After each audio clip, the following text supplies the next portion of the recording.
Charcot Marie Tooth disease is the most common inherited neurological disorder. Charcot Marie Tooth disease is not to be confused with the Charcot disease.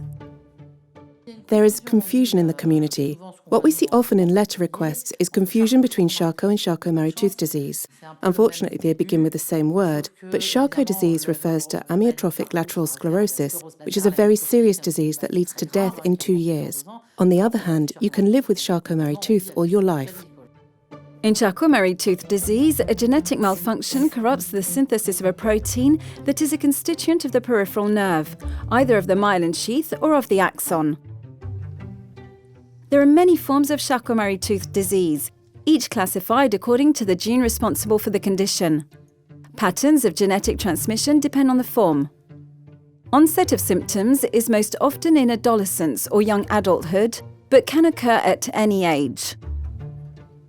Charcot Marie Tooth disease usually isn't life-threatening, but as of today, there is no cure.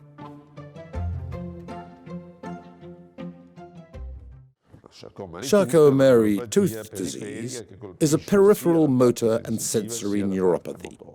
Patients often present with symptoms during adolescence or at a young age with minor stumbling, mild walking difficulties, running difficulties, trouble jumping, and above all is associated with dysmorphism. What does that mean? Pes cavus. The first symptoms started when I was very little. I started to walk on my toes and then would put my feet sideways. I was constantly tripping and falling. It is not only associated with gait disorders. Someone who stumbles, falls, is less enduring when running, worse at physical education, but is also associated with dysmorphism and pes cavus, claw toes, Achilles tendon retraction, a child who walks on their toes for a long time when they are 5 or 6 years old, and mild scoliosis. I always came in last at school when we had to run. I always finished last and walked poorly. It was clear that there was obviously something wrong. There can also be balance disorders, muscle cramp, or, as we said before, strange sensations in the hands and feet, tingling, a feeling of numbness, or not properly feeling objects when touching them.